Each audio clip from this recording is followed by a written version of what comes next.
Good morning, everybody. I'm working on that mower deck, but I know there's probably might be a few people out there that want to see what exactly we was making that adapter for.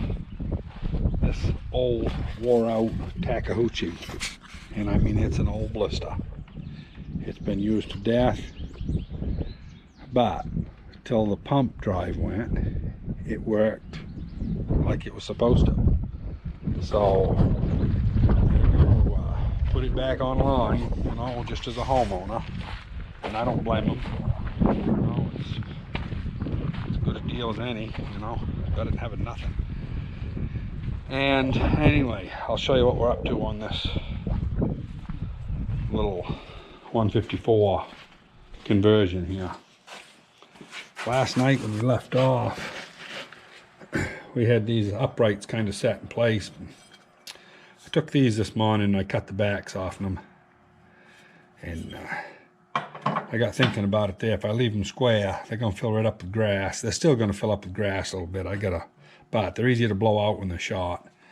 They're beveled. This back, I've got a weldment right up within just a couple inches of the back on this back piece. So I'm not going to be able to cut that one much. I might take a 45 off of it later when I get this deck out from underneath again, once I prove the concept that it'll work under here.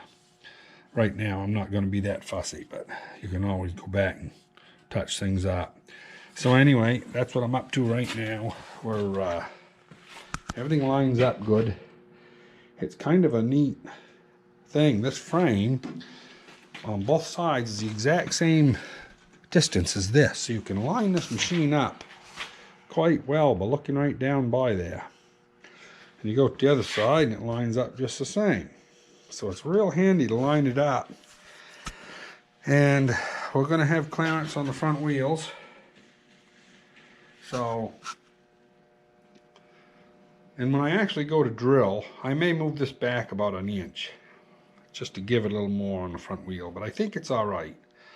The only reason I might do that is to have this pick up more in the middle. I've got basically in the back, my belts aren't real tight yet, but I'm at the top of my adjustments here on the back. So I can go back about an inch, I'm pretty sure, without getting into trouble. That only takes a ½ inch on each adjustment or an inch on one. So it still leaves me about an inch and a half of adjustment. So anyway, it's kind of a crude thing to be doing, but this is what we're doing. And I'll get these welded on. When I get ready to do the lift arms, I'll bring you back and show you what we're up to. Well, we got these weldments here put on, and I used a needle scaler to take the slag off. Kind of makes it ugly, but she's all right. Then basically, we're gonna set this key here for a ½ inch spacing. I guess I didn't, but we'll put this key right here. We're gonna mount that right there. Then we'll mark where our holes are, and we'll get those drilled. And while I happen to be showing you the welds there, just in case there's anybody that's curious, this here is the old blister that I weld with. It's a Lind and 500 amps. It's something that I had given to me. So, and it does a good job. If anybody ever offers to give you an old big welder and you're like, boy, I don't know, take it and try it. You got nothing to lose. This one here, I've owned it probably, I don't know, 14, 15 years. And one of my best friends there, he bought a brand new wire feed. He said, I'm not using that stick welder anymore. Well, I do like wire feed. I've welded a lot of hours with it. And is it any better? I don't think it's any better. Wire feed, if you was out there right now in that wind trying to weld, you'd have a hell of a time to do it. Where you can grab a stick and you can take, I got leads enough there to go 100 feet, and I got some more upstairs. I can put them all together. I can go on any piece of equipment anywhere I need to go.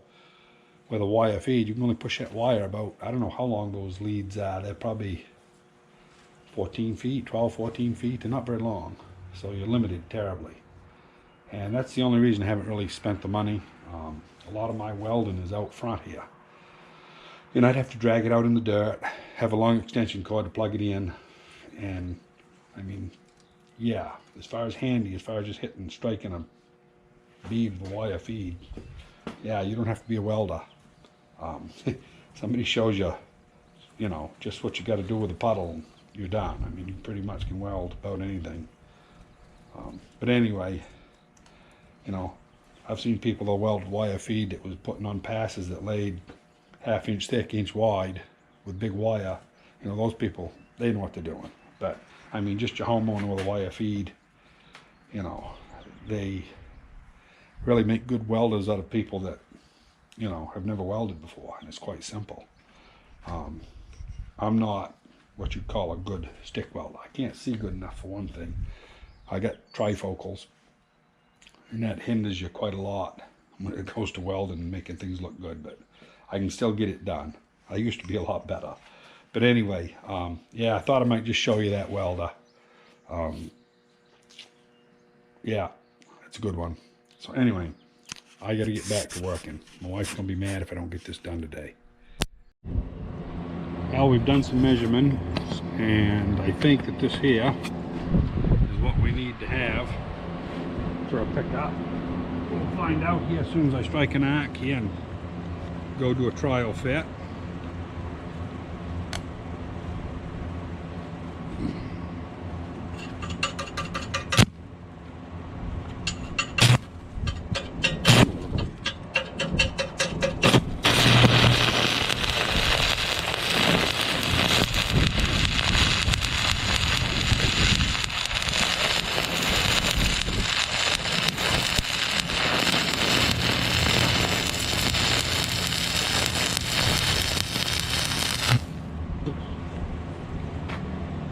Whew. Galvanized. Can only hold my breath that long.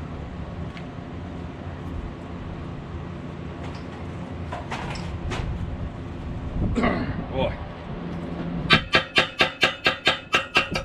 Should have ground some more of that galvanizing off. See if we can finish that up.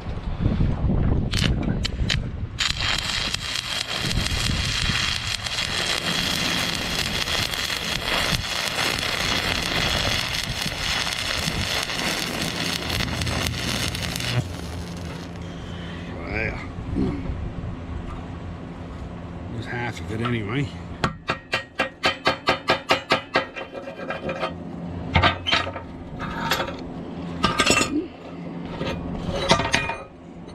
Stayed straight.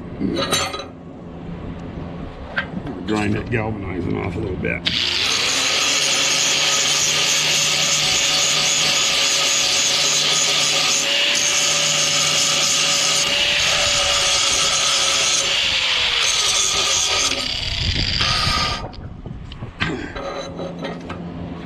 Bad enough the welding smoke to begin with. Galvanizing doesn't do good for you.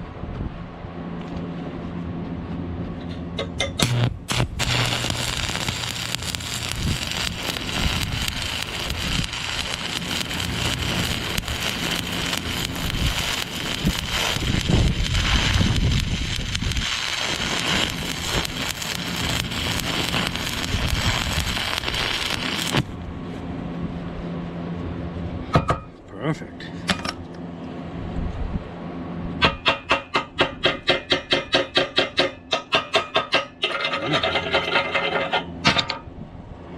Go see if that fits after we cool it down.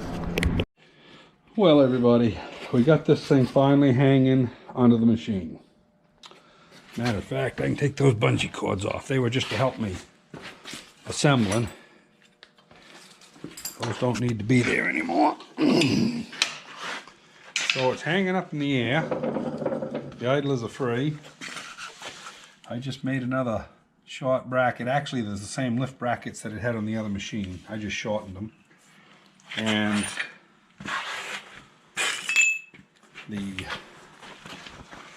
grease fitting that I was worried about misses the oil pan by a 1/2 inch. And I've decided that I'm going to take these back idlers off, because when it goes up in the air, those hang down, and if you bump anything, it'll lift it up, and I don't want that to get lifted up into the oil pan. But I'll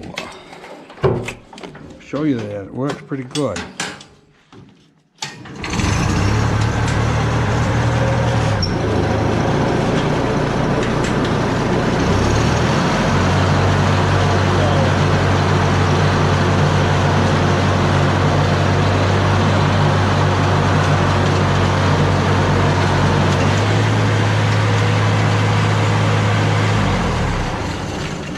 Now, the only thing that I have left to do on this is, and I've never been into this, but I noticed when it was idling it was chirping.